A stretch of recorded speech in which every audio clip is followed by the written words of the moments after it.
మాసములన్నిటిలోనికి కార్తీకము, మాఘము, వైశాఖము ఉత్తమములు. ఆ 3 మాసములలో వైశాఖ మాసం మిక్కిలి ఉత్తమము. వైశాఖము ప్రాణులకు తల్లివలే సదా సర్వాభిష్టాలను కలిగించును.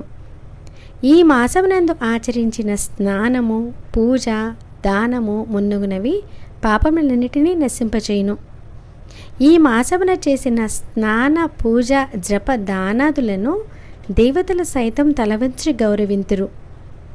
విద్యులలో వేద విద్య వలె, మంత్రములలో ఓంకారము వలె, వృక్షములలో దివ్య వృక్షమైన కల్పవృక్షము వలె, ధేనువులలో కామధేనువు వలె,